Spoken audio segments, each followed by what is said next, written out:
Hey guys, it's Scott here and welcome to another video. Today we're going to be looking at the two games that were played on Sunday. Newcastle versus West Ham and Tottenham versus Manchester City. So if you do enjoy this one, make sure you hit the thumbs up. You've been giving so much love to the channel as of late since starting it early last week. It's incredible. Thank you very, very much. If you are new to the channel, you want to see more, make sure you subscribe and go and follow us on Twitch if you want to see us live stream, whether it's watch-alongs or whether it's gaming, etc, etc. But what a crazy day of football. Two very, very different games, but two very entertaining games in different ways. We started off with Newcastle versus West Ham, and wow, what a crazy game. Probably game of the season so far in this opening match week. Callum Wilson getting things started off early doors. 5 minutes in, they went 1-0 up after Saint Maximin, showing why I absolutely love watching the guy. He's one of the most entertaining players in the league, twisting Declan Rice inside and out, even whacking in a Rabona fake cross in there as well, before eventually getting it past him, whipping it in. Callum Wilson with a solid header, and yeah, great start for Newcastle, but they were pegged back pretty quickly by Aaron Cresswell's cross-come shot. He tried to play the ball in from the left-hand side of the box. Souček was in the middle, Bowen was in the middle as well, but eventually it didn't touch anybody. The cross came in, Souček was just about onside. It looked like he had tapped it in, and then Bowen was offside. However, he didn't touch it until the ball was across the line. So Cresswell eventually scores from a cross, and it put it back to 1-1. And then just before halftime, Jacob Murphy with the goal to put Newcastle back on top, making them feel a lot more confident.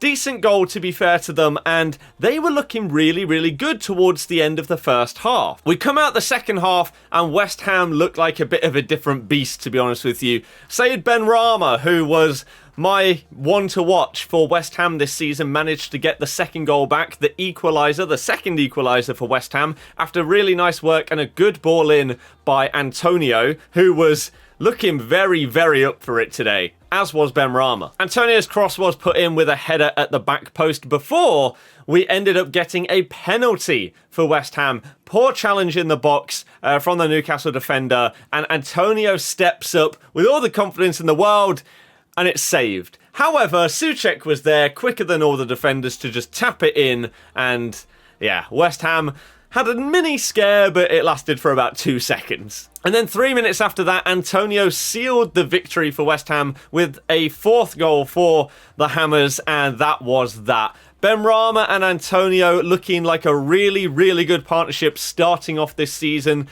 Benrahma did a really good job in pre-season, and so that's why a lot of their fans were talking about this is probably going to be his year now. Last year he was overshadowed by Lingard when he was brought in on loan and everything like that, but now he's showing that he can play that position. He can get the link-up play with people like Antonio, and they can really look like a force going forward, which they did today. In terms of stats, it was actually quite even, to be fair. The shots were very, very close, as was possession. The difference being West Ham's efforts found the target much more than Newcastle's. As you can see, 3 times the amount of shots on target is big, and that is the reason why they ended up winning today. And yeah, it was a really entertaining game, as you can tell by the scoreline, really. Goals all over the place, end-to-end football. West Ham edging it in the second half. First half was a lot more level, and it was just a really, really good way to start the Super Sunday. And it actually means that at the point of recording this, West Ham are 4th in the Premier League, and we have got Newcastle down in 15th. So game 1 of Super Sunday was awesome. Let's move on to game 2. Tottenham Hotspur at home to Manchester City. Champions League finalists, Community Shield finalists, league winners of last year, the reigning champs of the Premier League, coming to the Tottenham Hotspur Stadium, and trying to show their worth to get off to holding on to that title and going for back-to-back Premier Leagues. The scoreline obviously not quite as big as the previous game. A 1-0 win for Tottenham after Heung-min Son scores yet again against Manchester City. He does like facing them. His stats show it. He's actually scored against them more than Harry Kane has. So will they miss him with Son up front? Who knows? They had a front three today of Heung-min Son up the middle, Steven Bergwijn on the left-hand side, and Lucas Moura, my personal man of the match, on the right-hand side. I questioned whether he would be able to step up to the plate, and why I thought that Gilles may even potentially get pushed towards the team going forward. But if Lucas Moura performs like he did today for the remainder of this season, oh my goodness, he was dominating Manchester City today. His dribbling, his pace, even some of his vision for his passing was incredible, really, and looks completely different to the Lucas that we've seen at Spurs before, who looks like he's been lacking in confidence and not really had faith in his ability to dribble past a man or really try and make things happen and take things by the scruff of the neck. Today we saw a determined performance from him and from Spurs. Tanganga was an absolute monster today, and even though the stats were obviously slanted slightly towards Manchester City, especially in possession, that's how they play. They are sometimes accused of being boring because of the way that they just pass the ball around the back and wait for that perfect scenario to open up. It didn't really happen today. They did have a few chances that they probably should have done better with. Riyad Mahrez with a couple of chances where he probably should have minimum hit the target, let alone scored. And so the shots weren't too skewed in Man City's favour. But the one that it came down to was Heung-min Son's effort from right-hand side of the box on his left foot. We all know that he can shoot with whatever he wants to do. Ruben Diaz looked like he was trying to block it and sort of fell in the middle of going to block. I don't really know what was going on. Ederson looked like he had faith in Diaz to get the ball. It didn't. It went straight past him, and so Ederson just turns around and watches it go in the bottom corner. Maybe he would have been able to save it had he dived, anticipating Diaz missing the ball. But it looked like, in actuality, he was anticipating Diaz maybe getting a nick on the ball, it getting deflected and going towards the goalkeeper. But surely you've got to anticipate just the shot getting past him rather than a deflection that could literally go anywhere. So a little bit of blame potentially on Ederson for that goal, but don't take anything away from Spurs. They thoroughly deserved the win today. They were fantastic.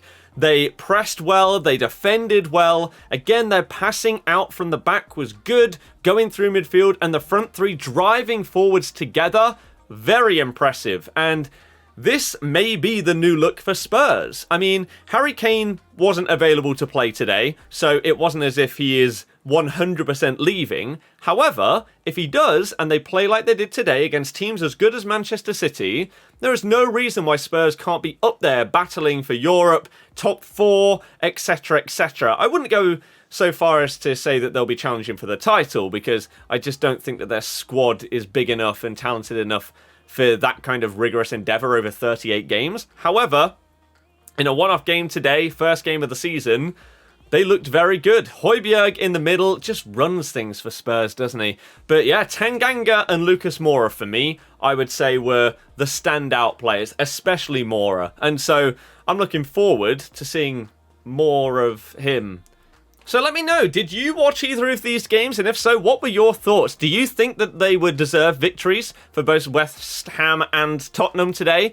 If not, then why? Are you excited to see more of these players? Did they get you any fantasy points? I personally have Antonio and Benrahma in my teams, and so that was pretty good. I liked getting those points. Very, very happy with that one.